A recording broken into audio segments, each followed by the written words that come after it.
Well, hi there once again. It's my honor and my pleasure to bring you another reading from the Science of Mind magazine, The Daily Guides. Today's reading is called Good Belongs to All. Good belongs to all.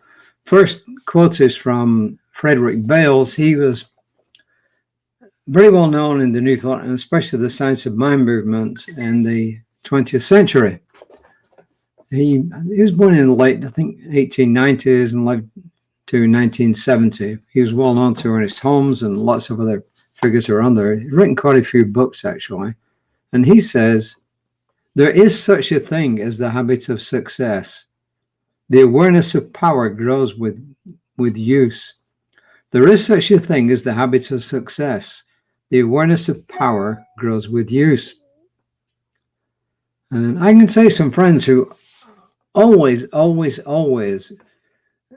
especially the wife, gets a wonderful parking spot. They always do it because she expects it and she gets it. I mean, she really believes it and she always gets it. I know that might seem trivial, but this has been going on for years.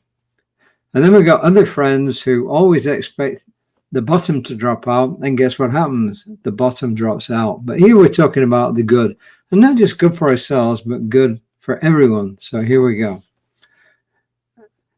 The first quote is from Ernest Holmes' Know Yourself, and it's from 1936, page 58. It says, I believe we should expect to have the good we want, when we want it, and as much of it as we can take and use, knowing that nothing is stored up in this life outside of a state of consciousness. It has no bounds. It is not that we desire to possess, but to have access to the substance that will flow continuously as supply to meet every need. He says that is wealth. We do not need more physical strength than we need to live, but to have access to such an abundance and vitality that, while we're here, we shall have physical strength to manifest that vitality. That is health. There is no individual good. Good belongs to everyone. The watchword is not exclusion, but inclusion. We are all parts of one tremendous whole whose nature is of God. It is in this divine nature, this inevitable union, that we should consciously walk and talk with the infinite until it becomes dynamic and real and peoples our life on earth with the images of its kingdom. And Know Yourself, 1936. I don't know if he got that from the oracle at Delphi in ancient Greece. The sign over the top of the oracle actually said, know thyself. When it was, the story is that when it was originally put there, it meant know your place in society. But as Greek thought evolved, it came to mean know yourself internally. Not just know your place in society, but know yourself internally. So maybe Ernest Holmes got it from there. I don't know. And Reverend Jesse says, often unstated in prosperity teachings is that the desire to acquire wealth and possessions and to pile them up can be driven by compulsion and greed. What we ought to actually and healthily seek, Ernest Holmes suggests, is a flow of supply through us. Perhaps this appears in the shape of money to then convert into the tools of our art, or a profession, if you like. Perhaps it skips that step and just shows up as the tools. Sometimes the demonstration is finding the means to tackle a problem, and sometimes it's the problem evaporating. I remember there was a story of a famous person in Ernest Holmes' sphere he was a minister and a practitioner, and somebody came to him because they had this debt and they owed it to people who were not very nice at all. And he was really fearful for his life. So he wanted this minister to pray that he would get enough money to pay off these people. But the minister kept saying to him, what if it just went away? No, I need this money to pay. You don't understand what these people are like. I got to pay them off. What would it be like if it just went away? And eventually he wore the guy down, and the guy said, okay, pray that it just goes away. And of course, you know the outcome.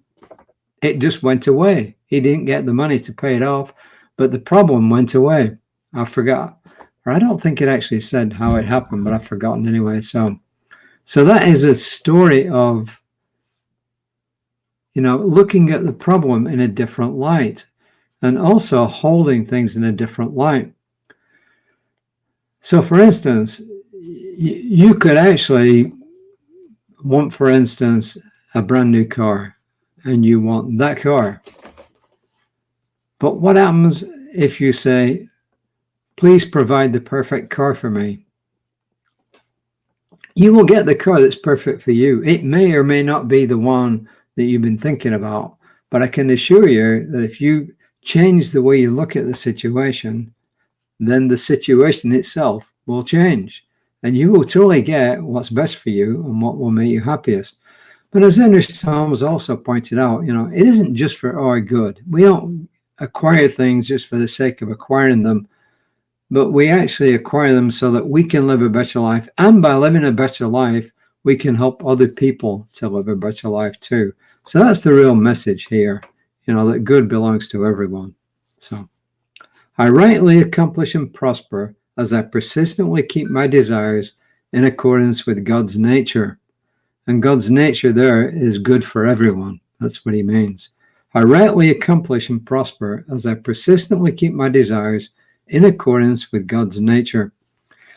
And it doesn't just apply to goods and that kind of stuff. It also applies, for instance, the talk that I gave yesterday, that I opened myself up to Spirit's guidance.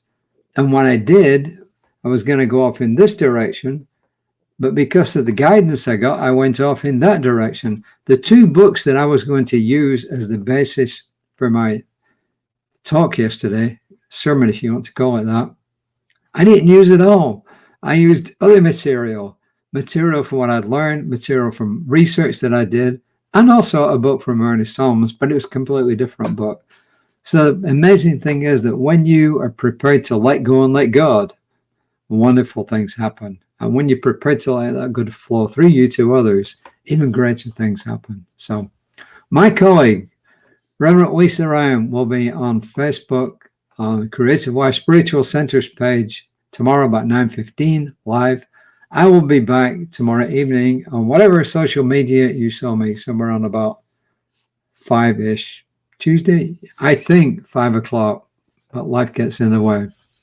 So my prayer for everyone here is that you receive the good that you want, that you desire, and that you allow that good to flow through you and help others in the process. And I claim this as truth in that divine mind that can present anything that we want. And I call it good and done. And in gratitude, I release it and I say, and so it is. Till tomorrow, namaste.